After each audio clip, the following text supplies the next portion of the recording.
नृत्य इतना उत्तम है कि हम नर्तक को लगभग भूल ही जाते हैं। लेकिन नर्तक के बिना कोई नृत्य नहीं हो सकता।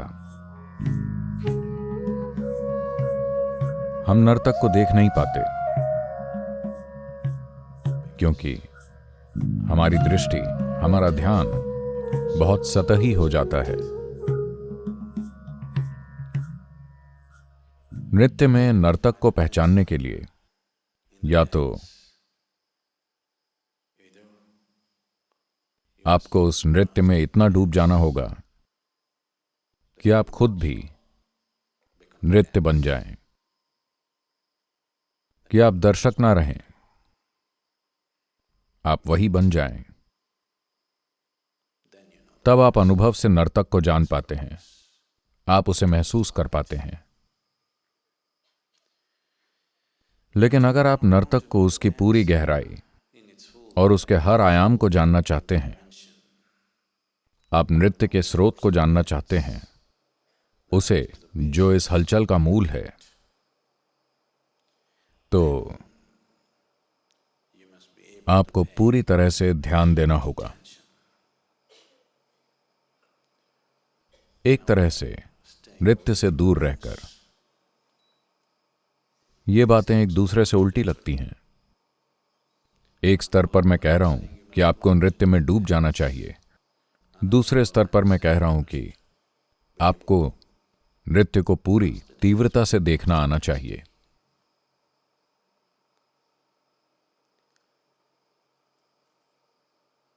ये विरोधाभासी नहीं है, क्योंकि आप जानते हैं कि दुनिया गोल है, कुछ भी किसी भी चीज के खिलाफ नहीं है।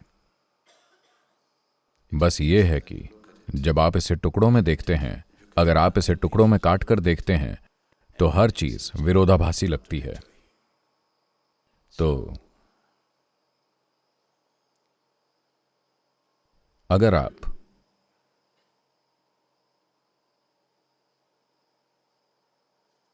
यहां पूरी तरह से नृत्य में शामिल हैं, पूरी तरह से उस क्रिया में ही शामिल हैं, तो ये जानने का एक तरीका है। या अगर आप उस क्रिया से दूर रहना जानते हैं, क्रिया में बिल्कुल भी शामिल हुए बिना, लेकिन आप उस क्रिया को पूरी तरह से देख पाते हैं, तो आप क्रिया और कर्ता के बीच, नृत्य और नर्तक के बीच के अंतर को समझ सकते हैं। यह भी इसे जानने का एक तरीका है।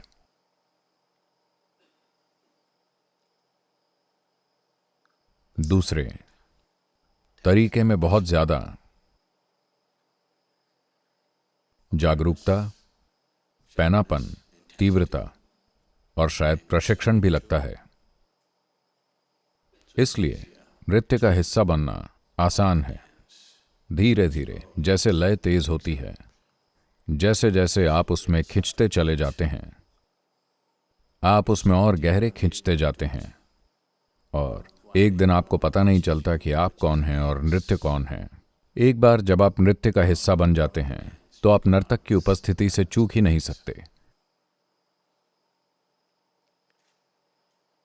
ये ऐसा है कि हम वहां रुकावटें, बाधाएं और दीवारें बना रहे हैं जहां वो हैं ही नहीं।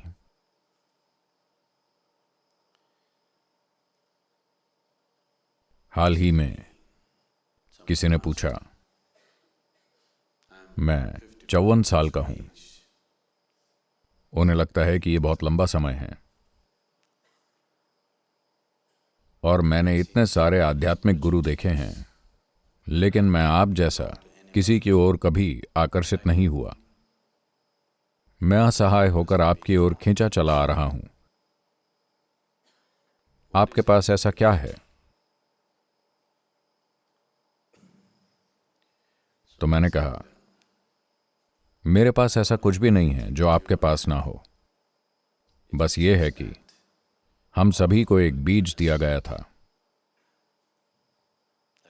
जिसमें असीमता की संभावना थी। आप बहुत सावधान व्यक्ति हैं।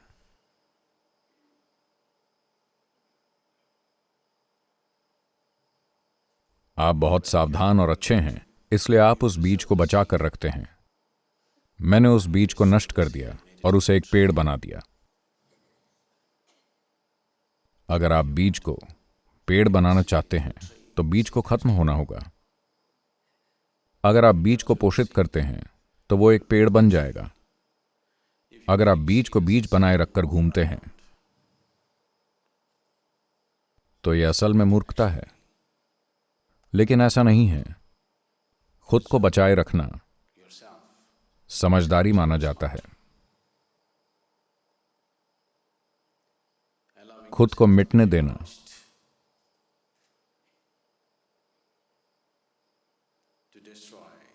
एक व्यक्ति की सीमित संभावना को नष्ट करना समझदारी नहीं माना जाता। खास होना और खुद को बचाए रखना समझदारी माना जाता है। तो आखिरकार आप एक समझदार आदमी हैं, इतने स्मार्ट कि आपने जीवन को भी धोखा दे दिया। बहुत स्मार्ट। तो जब आप ऐसे बन जाते हैं तो आपके लिए किसी भी क्रिया का हिस्सा बनने की कोई संभावना नहीं रहती। आप ना तो जागरूक होकर इसे सिर्फ देख सकते हैं, क्योंकि उसके लिए एक अलग तरह का वैराग्य चाहिए, और ना ही आप इसमें कूदकर इसका हिस्सा बन सकते हैं।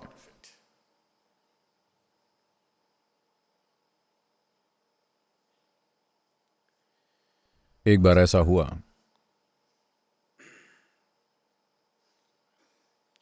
एब मैक्सवेल एक चित्रकार से मिले।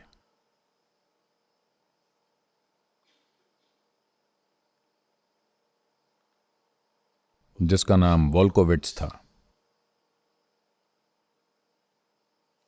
और वोल्कोविट्स 73 साल के थे और हाल ही में उनकी आंखों की सर्जरी हुई थी।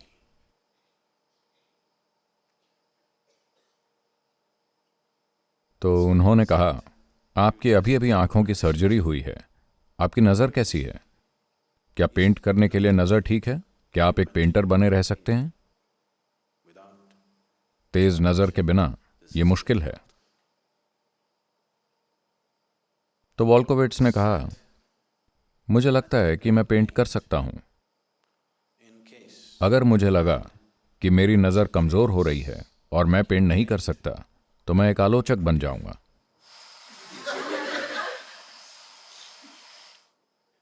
आप एक कला आलोचक बन सकते हैं अगर आप कुछ भी नहीं देख पाते।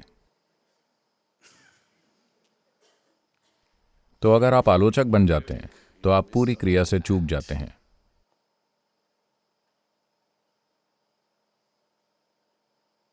या तो आप एक पेंटर बने या आप कला प्रेमी बने। अगर आप एक आलोचक हैं तो आप पूरी बात से ही चूक जाएंगे।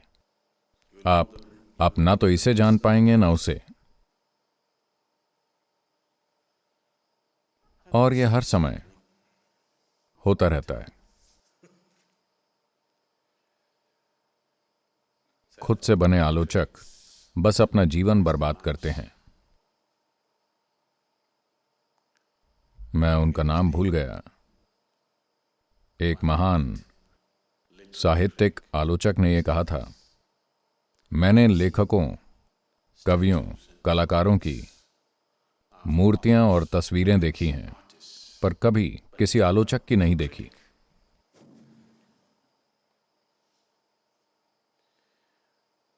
क्योंकि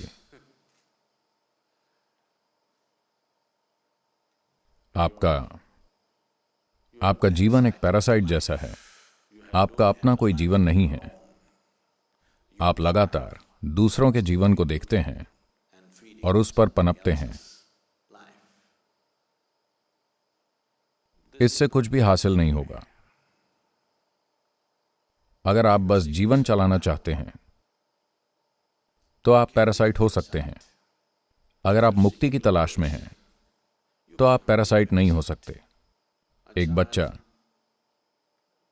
अपनी मां का दूध पीता है, लेकिन आप बच्चे को पैरासाइट नहीं कहते। वो ठीक है, क्योंकि बच्चा केवल खुद को पोषित कर रहा है ताकि वो मां से मुक्त हो सके।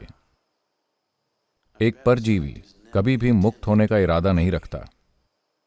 एक पैरासाइट अपने अस्तित्व को लेकर इतना चिंतित होता है कि वो संभावना से चूक जाता है। तो अगर आप बस खुद को जिंदा रखना चाहते हैं तो इसके कई तरीके हैं। हालांकि हर बीज समान संभावना के साथ आया है। एक बीज और एक पेड़ के बीच एक यात्रा तय करनी होती है। अगर आप चाहते हैं कि बीज एक पेड़ बने तो आपको उसे पोषित करना होगा, आपको उसकी रक्षा करनी होगी। वहां दूसरी घास फूस है जिसका आपको ध्यान रखना होगा। बहुत सारी घास फूस है, वही फालतू की घास फूस जो लाखों सालों से मानवता को परेशान कर रही है। फिर भी इंसान ये नहीं समझ पाए हैं कि उनसे कैसे निपटा जाए। क्रोध, घृणा, ईर्ष्या, डर, संदेह, अंतहीन संदेह जैसी साधारण चीजें, वही मूर्खतापूर्ण चीजें बहुत लंबे समय तक टिकी रही हैं, क्योंकि घास फूस को किसी पोषण की जरूरत नहीं होती। घास फूस को किसी सुरक्षा की जरूरत नहीं होती, किसी खेती की जरूरत नहीं होती, वो यूं ही उगाती है। लेकिन अगर आप एक पवित्र बीज को अंकुरित और समृद्ध होते देखना चाहते हैं तो आपको उस जगह से घास फूस हटानी होगी, जमीन को जोतना होगा, खाद डालनी होगी और यह सुनिश्चित करना होगा कि पर्याप्त पानी और सूरज की रोशनी उस तक पहुंचे। अगर आप सूरज की रोशनी की कठोरता से डरते हैं और उससे बचते हैं तो आप सूरज की रोशनी की जीवन पोषक ऊष्मा से भी दूर रहेंगे।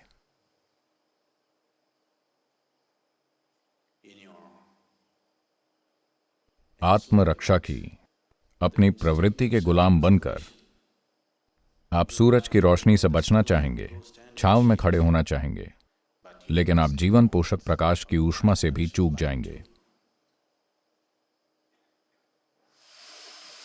That which is the basis of life is also that which ends life. जो जीवन का आधार है वही जीवन का अंत भी करता है। जो जलाता है वही सेकता भी है। अगर आप एक अच्छे रसोइये हैं तो आप सेकते हैं, अगर आप नहीं हैं तो आप जला देते हैं।